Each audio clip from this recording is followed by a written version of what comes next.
빛을 단색 화장치나 필터로 걸러서 좁은 파장 범위의 빛만 골라낸 다음 이 빛을 시료가 담긴 액층에 통과시키고 광전습광으로 흡수된 점도를 측정해 농도를 구하는 방식이 바로 자외선 갈성 분광법의 기본原理입니다. 물질마다 특정 파장의 빛을 흡수하는 점도가 다르기 때문에 목적 성분이 잘 흡수하는 파장만 선택해서 예층에 통과시키면 흡광도와 농도가 비례하는 관계를 이용해 정렬할 수 있습니다. 나머지 보기는 원리가 다릅니다.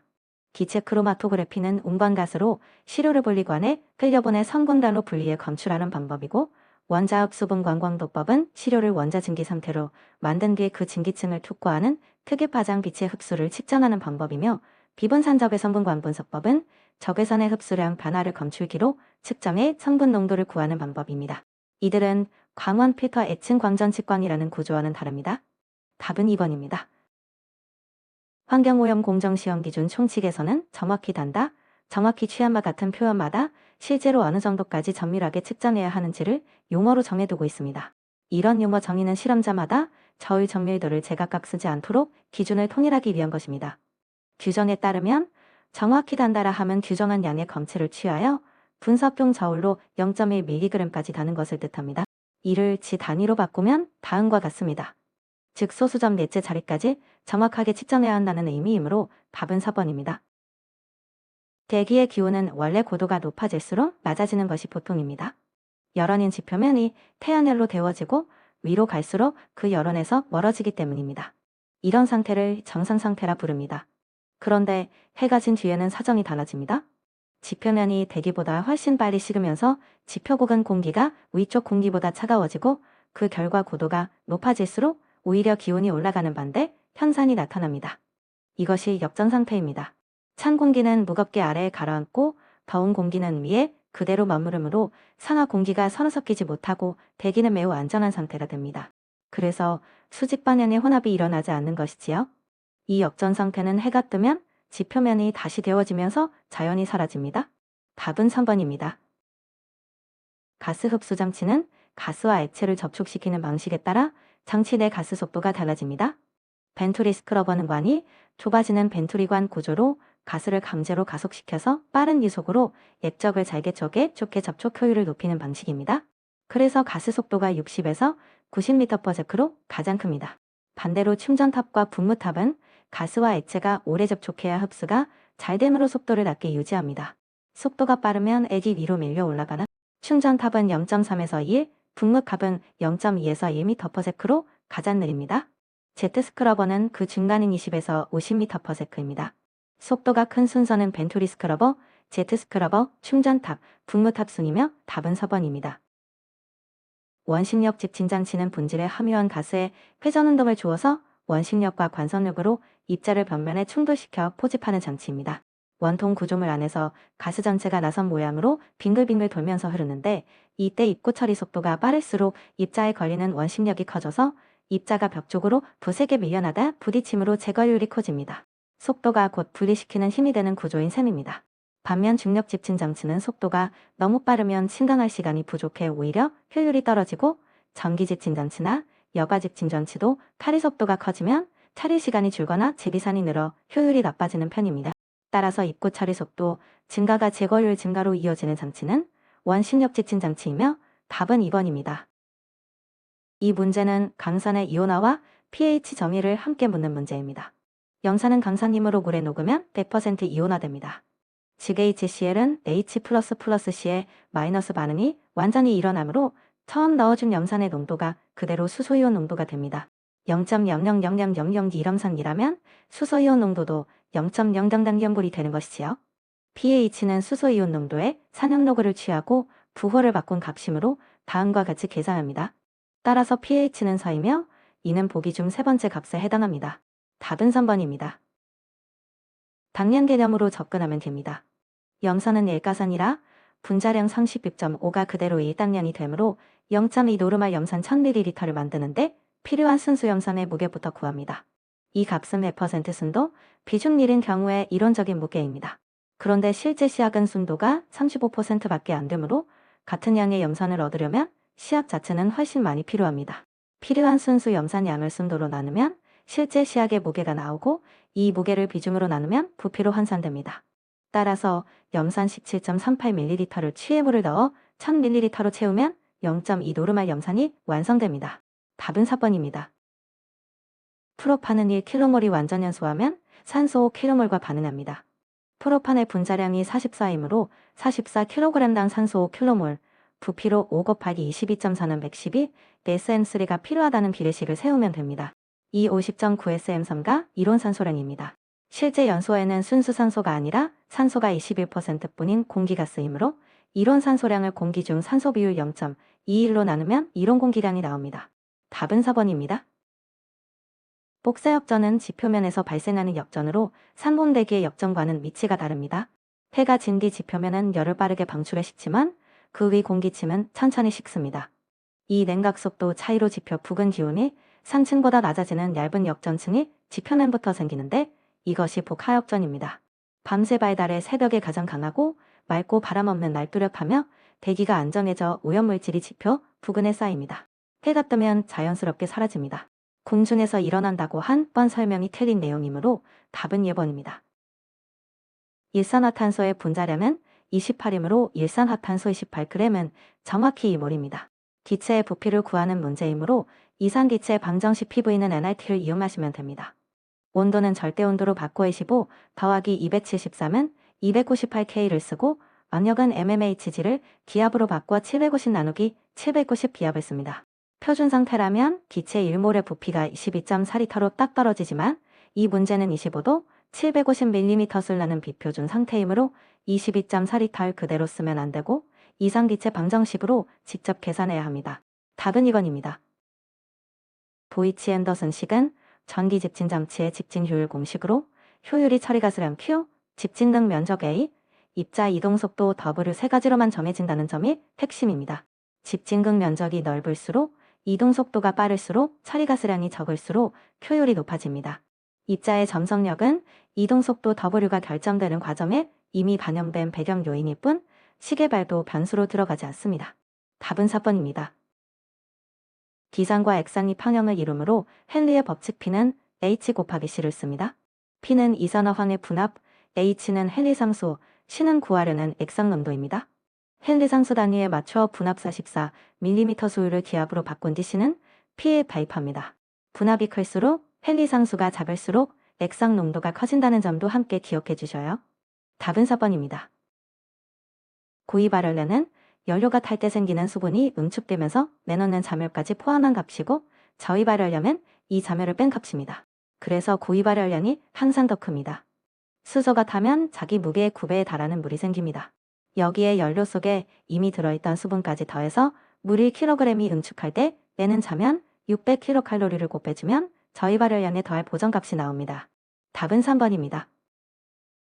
광화학 반응은 자동차 배기가스 등에 들어있는 탄화수소와 지소산화물이 태양광선, 특히 자외선의 에너지를 받아 대기 중에서 서로 반응하면서 새로운 물질을 만들어내는 과정입니다.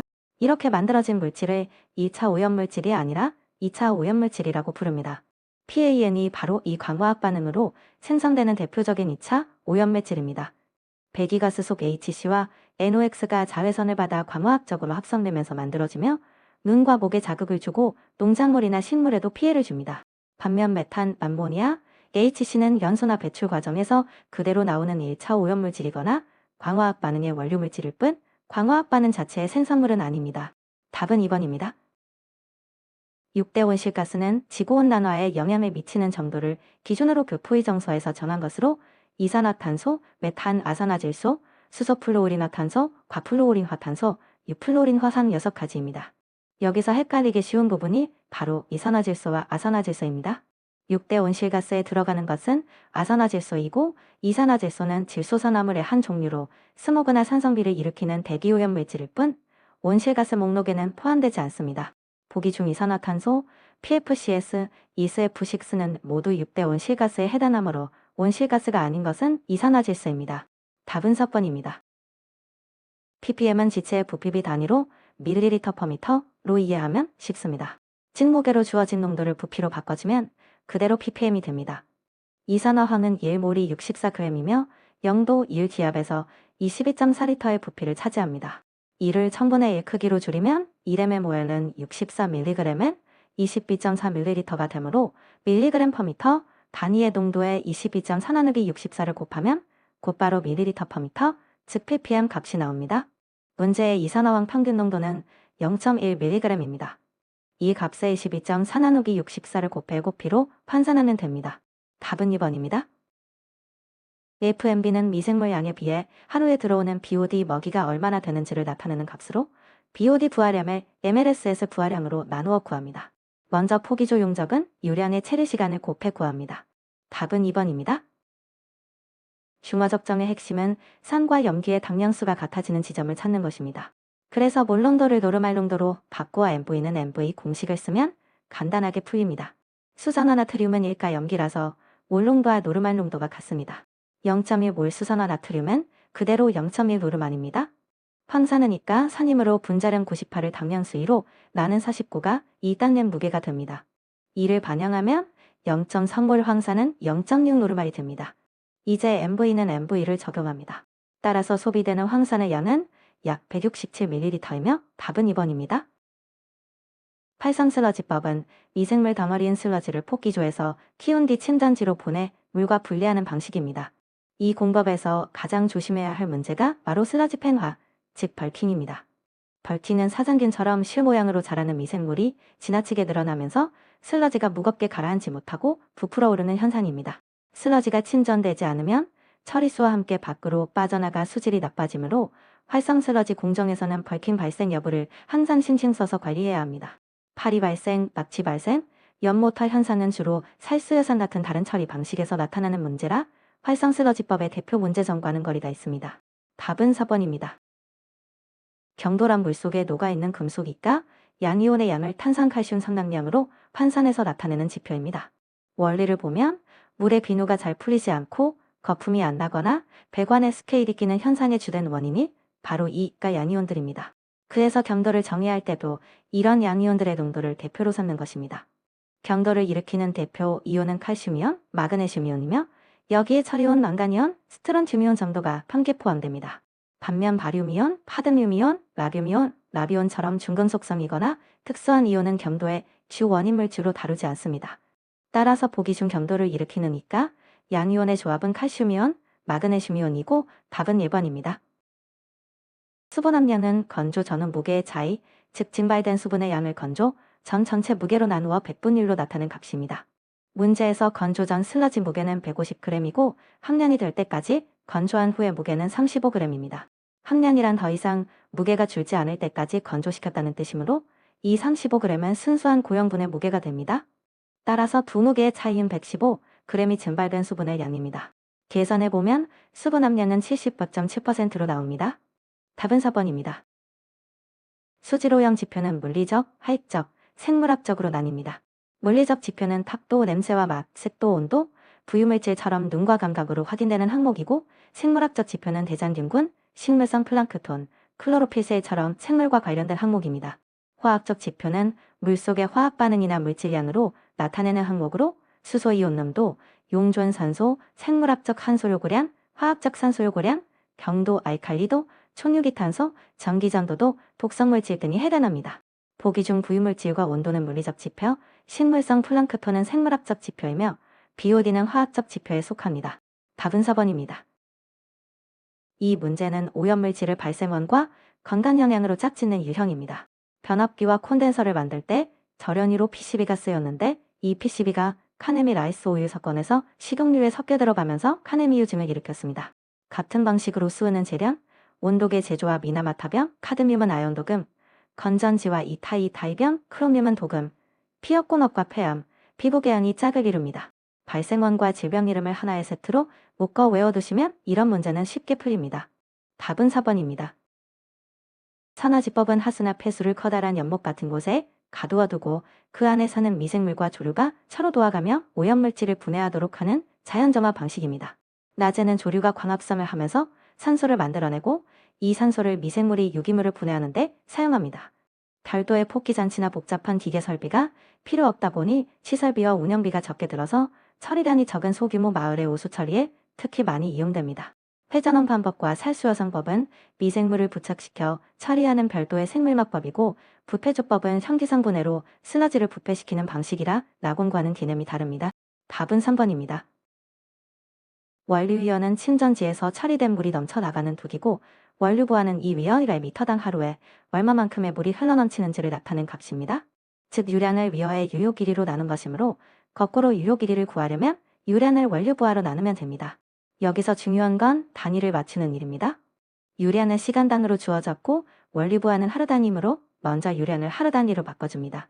이렇게 단위를 DAY로 통일한 뒤 나눠주면 바로 답이 나옵니다. 답은 3번입니다. SVI는 슬러지 1g이 30분 침전 후 차지하는 부피를 나타내는 지표이고, SVI는 그 값을 뒤집어 100을 SVI로 나눈 것입니다.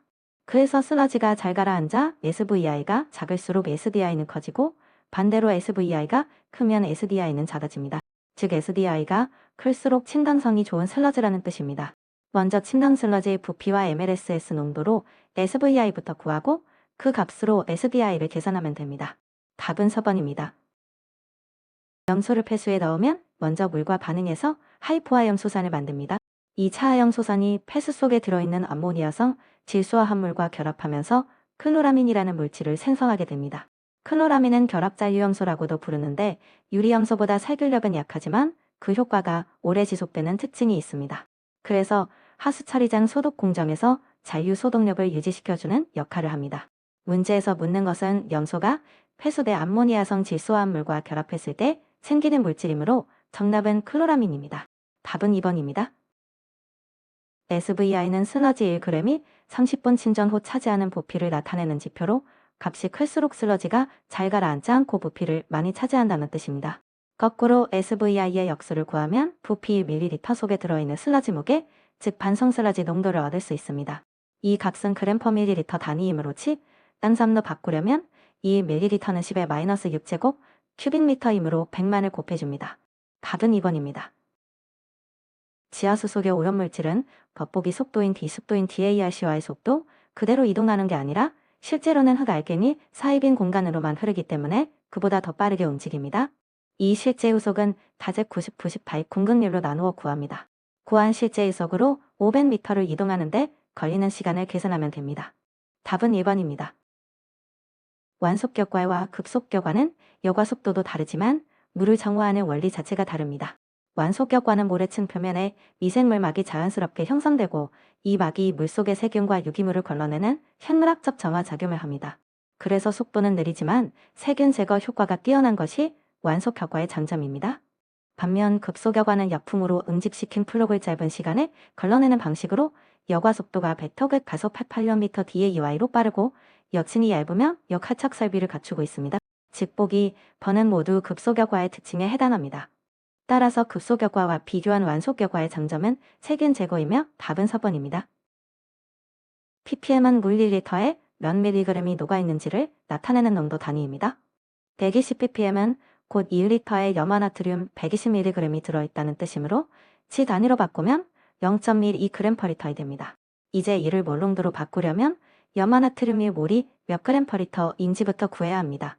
나트륨은 23, 염소는 35.5이므로 염화나트륨의 분자량은 58.5입니다. 염화나트륨은 물에서 나트륨이온과 염소이올로 각각 1가로 녹음으로 1몰의 농도는 그대로 58.5g/L이 됩니다. 따라서 1몰 58.5g/L의 비율과 XM, 배 0.1, 2g/L의 비율이 같다는 비례식을 세우면 됩니다. 답은 3번입니다. 이 문제는 유가 크로뮴을 성가로 환원시켜 처리하는 환원침전법을 묻고 있습니다. 크로뮴은 유가 상태일 때 독성이 강하고 물의 잔로가 이동성이 크지만 산가로 바뀌면 독성이 거의 없고 수산화물 형태로 쉽게 가라앉는 성질을 가집니다. 그래서 먼저 산성 조건인 pH 2에서 4에서 환원제를 넣어 유가 크로뮴을 독성이 없는 섬과 크로뮴으로 바꾸어 줍니다. 이렇게 환원된 섬과 크로뮴에 이번에는 알칼리를 넣어 pH 8에서 11로 높여주면 수산화 크로뮴 형태의 불용성 침전물이 생기고 이를 가라앉혀 제거하는 것입니다. 즉 환원 후 알칼리 침전을 거치는 이 처리 방식은 크로뮴 함유 배수의 대표적인 처리법입니다. 답은 3번입니다. 표준 활성 슬러지법에서 FMB는 미생물 양에 비해 하루에 공급되는 먹이 양이 얼마나 되는지를 나타내는 비율입니다. FMB가 너무 높으면 미생물수에 비해 먹이가 넘쳐 분해가 덜 되고, 너무 낮으면 미생물이 먹이 부족으로 내생호흡 상태에 들어가 플록이 잘 뭉치지 않습니다. 그래서 FMB를 적당한 범위로 맞춰줘야 미생물 플록 형성이 잘 되어 슬러지가 빠르게 침단합니다. 표준 활성 슬러지법에서 이 적정 운전 범위는 0.2에서 0.4kg BODKG mLSS 2598량입니다. 답은 2번입니다. 염소를 물에 주입하면 먼저 물속의 오염물질을 산화시키는데 염소가 소모되고, 그러고도 남은 염소가 있어야 소독력이 유지됩니다. 이때 오염물을 산화시키느라 소모된 염소의 양을 염소요구량이라 하고, 산화 반응이 끝난 뒤 처리수 속에 그대로 남아있는 염소의 양을 잔류염소량이라고 합니다. 즉 처음 넣은 염소인 염소주입면에서 오염물 제거에 쓰인 염소요구량을 빼고 남은 것이 잔류염소가 관로 속에서 병원성 미생물의 재증식을 막아주기 때문에 수돗물은 일정 수준의 잔류염소 농도를 유지하도록 법적으로 정해져 있습니다. 문제에서 묻는 오염물을 산화시키고 처리수에 남아있는 염소의 양은 바로 잔류염소량입니다. 답은 1번입니다. COD는 어떤 물질이 완전히 산화될 때 필요한 산소의 양으로 나타냅니다. 에탄올이 물속에서 완전 분해되는 데 드는 산소량을 구하면 그것이 바로 COD 값이 됩니다. 에탄올의 분해 반응식을 보면 에탄올과 산소는 1대 3의 물비로 반응합니다. 분자량으로 환산하면 에탄올 40g을 완전 분해하는데 산소 96g이 필요합니다. 문제에서는 에탄올이 물 1리터에 92g 녹아있으니 이 비례관계를 그대로 이용해서 필요한 산소량을 구하면 됩니다. 따라서 이 물의 COD는 192g/L이 되며 답은 3번입니다. 부피 변화율은 고형화 처리 후의 부피를 처리 전 폐기물의 부피로 나눈 값입니다. 부피가 줄어들면 R보다 작아지고 늘어나면 U보다 커집니다. 처리 전 부피는 폐기물만의 질량을 원래 밀도로 나눠 구하고, 처리 후 부피는 폐기물과 고형화 재료를 합친 전체 질량을 새로 측정된 밀도로 나눠 구합니다. 고형화 재료를 넣었는데도 밀도가 크게 높아졌으니 부피는 오히려 줄어든 것이고, 그래서 부피 변화율이 1보다 작은 값으로 나오는 것이 자연스럽습니다. 답은 2번입니다. 건조 전후의 쓰레기 속 마른 성분의 양은 그대로 유지된다는 원리를 이용하는 문제입니다. 함수율이 25%라면 고형분은 75%이고 12%로 줄면 고형분은 88%가 되지요. 이 고형분 양이 같다고 놓고 풀면 됩니다. 건조 후 남는 쓰레기 양이 852.27kg이므로 증발된 수분량은 1000kg에서 이 값을 빼주면 됩니다. 답은 1번입니다.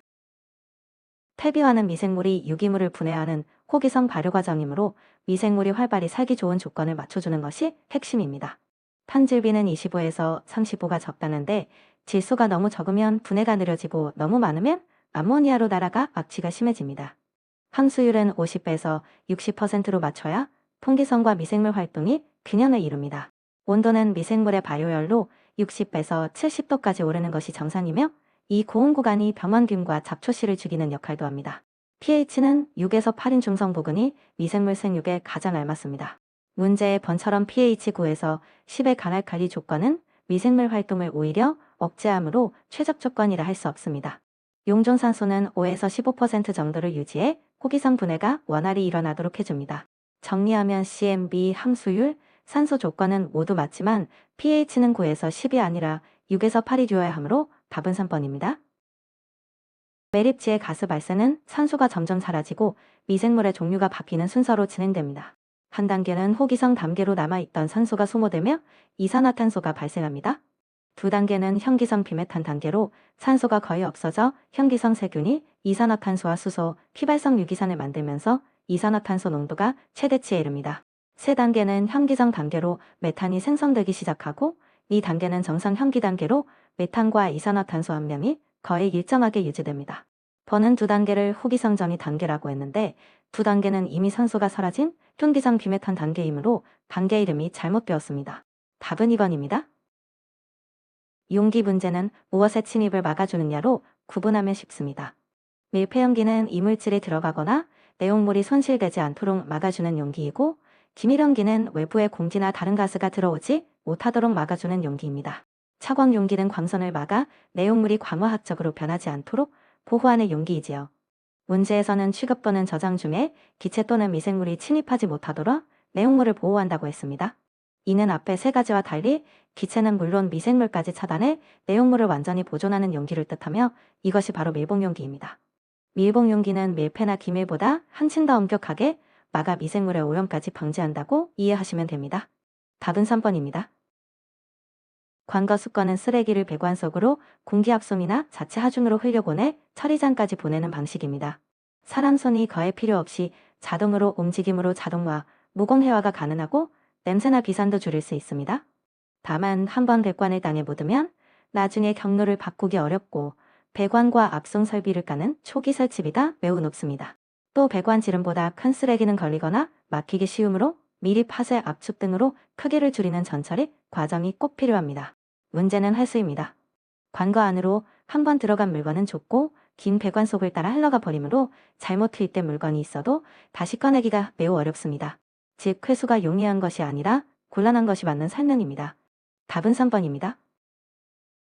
항년이라는 용어는 폐기물 공정 시험 기준 총칙에 나오는 정의로 시료를 계속 건조시켜도 더 이상 무게가 줄지 않는 상태, 즉 수분이 다 날아가서 질량이 일정해진 상태를 말합니다. 그런데 실제로는 무게가 완전히 똑같아지기는 어렵기 때문에 기준을 하나 정해둔 것입니다. 같은 조건에서 1시간을 더 건조시켰을 때 그 전후의 무게 차이가 시료의 g당 0.3mg 이하이면 사실상 항량에 도달한 것으로 봅니다. 더 건조해도 무게가 거의 줄지 않는 수준까지 온 것이지요. 이 0.3mg/g이라는 수치는 폐기물뿐 아니라 다른 공정시험 기준에서도 자주 나오는 기준값이므로 그대로 암기해두시면 좋습니다. 답은 1번입니다. PSIG는 10교, 리스는 마이너스 0.2 RDF는 폐기물 중 가연 성분만 골라내어 함수율과 불순물, 입경 등을 조절해서 만든 고체연료입니다. 그런데 이 RDF를 태우는 전용 소각로는 일반 소각로와 다른 조건에서 운전되기 때문에 설비 요구 조건이 더 까다롭습니다. RDF는 성분이 일정하지 않고 염소나 황 같은 성분이 섞여 있을 수 있어서 이를 안정적으로 태우려면 특수한 연소 설비와 부식 방지 대책이 필요합니다. 그래서 RDF 소각로는 오히려 시설비가 고가이고 연소 상태를 안정적으로 유지하려면 숙련된 기술과 세심한 운전 관리가 요구됩니다. 시설비와 동력비가 저렴해서 운전이 쉽다는 설명은 실제와 반대이므로 틀린 내용입니다. 나머지 보기는 모두 맞는 설명입니다. 부식으로 소각로 수명이 단축될 수 있고 가연 성분만 선별해 함수율과 입경을 조절한 연료라는 점, 유기물이 포함되어 있어 수분이 늘면 부패하기 쉽다는 점도 RDF의 특성과 일치합니다. 답은 4번입니다. 부식 폐기물 관리 체계는 발생부터 저장, 수집, 운반, 처리, 처분까지 여러 단계로 이어지는데 이 중 비용 비중이 가장 큰 단계가 바로 수집입니다. 수거는 여기저기 흩어진 각 가정과 사업장을 일일이 돌며 폐기물을 모아 운반하는 과정이라 인력과 수거 차량, 연료, 시간이 많이 들어갑니다. 반면 처리나 처분은 한 곳에 모인 폐기물을 정해진 시설에서 다루는 것이라 상대적으로 효율적으로 진행됩니다. 그래서 도시 폐기물 관리 전체 비용 중에서 수거, 운반 단계가 차지하는 비중이 가장 크다고 보는 것입니다. 답은 4번입니다.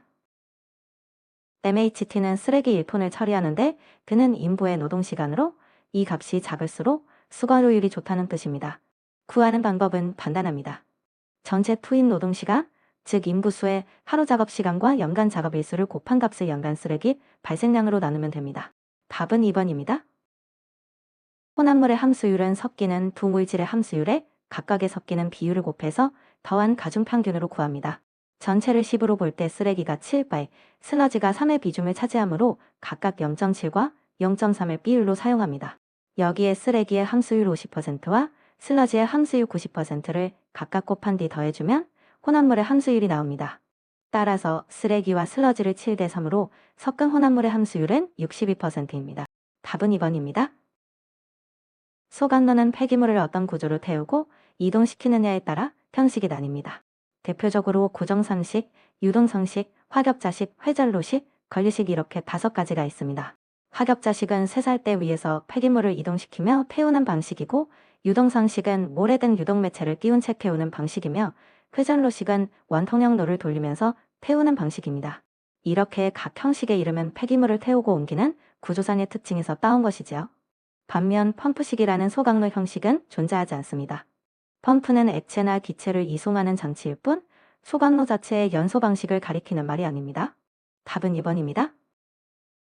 소각로를 설계할 때는 연료인 폐기물이 실제로 얼마만큼의 열을 낼 수 있는지를 기준으로 삼아야 합니다.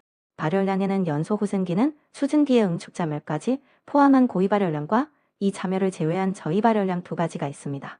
그런데 실제 소각로에서는 배기가스 온도가 높아 수분이 수증기 상태 그대로 굴뚝으로 빠져나가고 응축되지 않으므로 그 자멸은 현장에서 실질적으로 이용할 수 없는 연료입니다.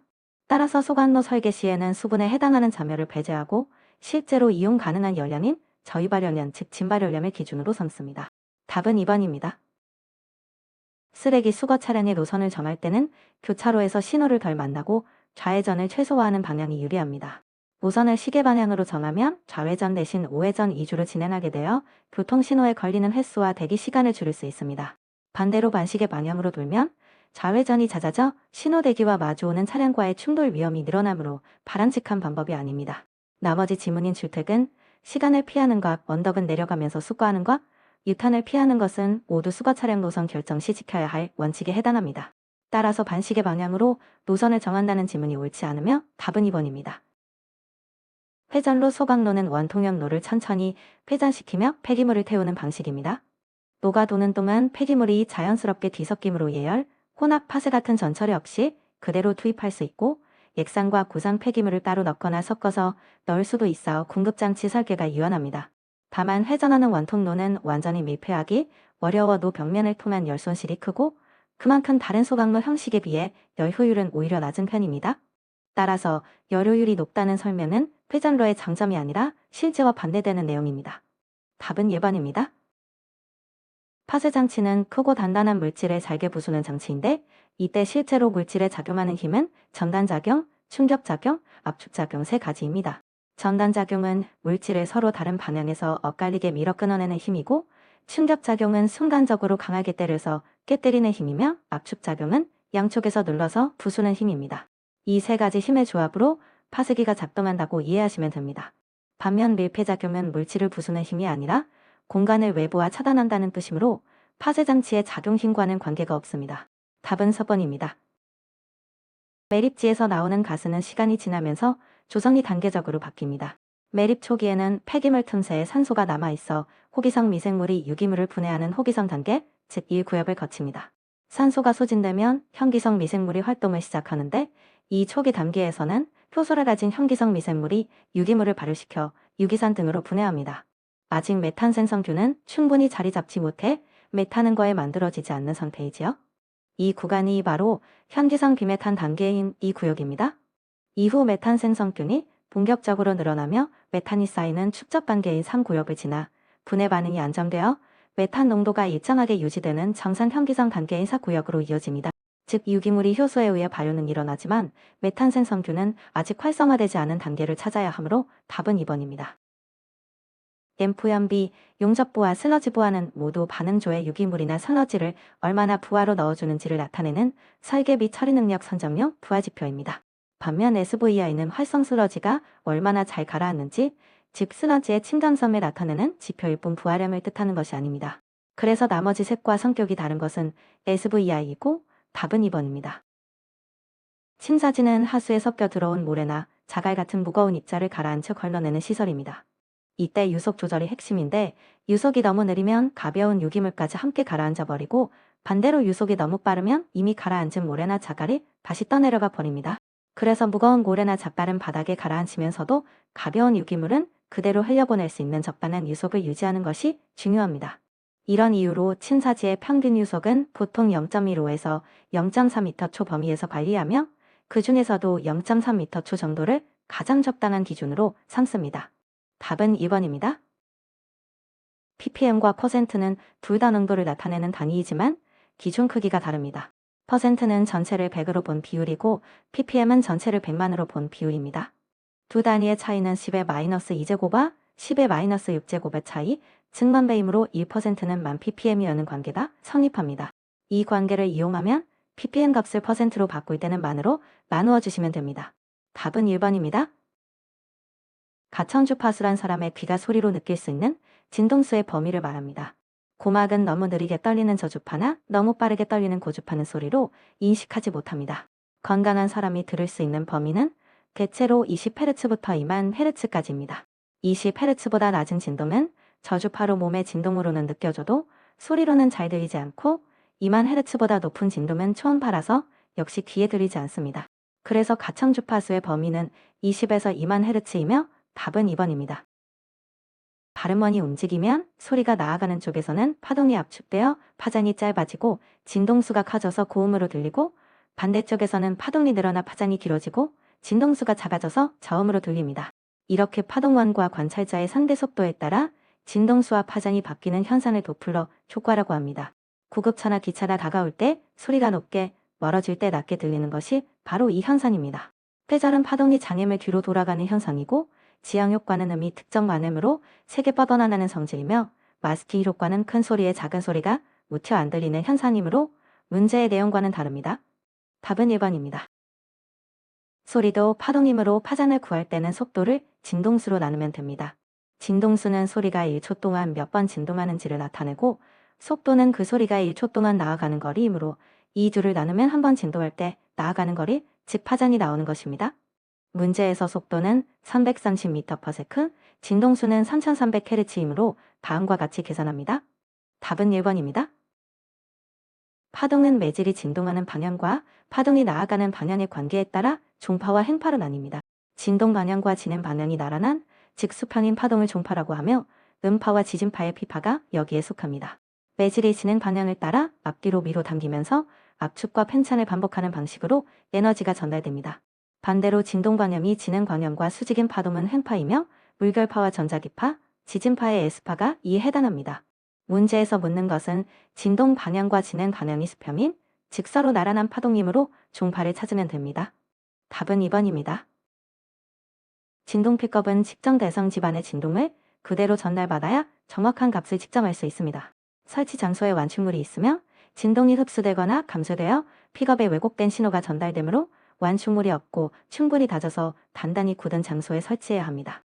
이와 함께 경사나 요철이 없는 평탄한 곳, 온도나 전자기 등 외부 영향을 받지 않는 곳을 고르는 것도 기본 조건입니다. 번은 완충물이 있는 장소로 되어 있어 옳지 않은 설명이므로 답은 2번입니다.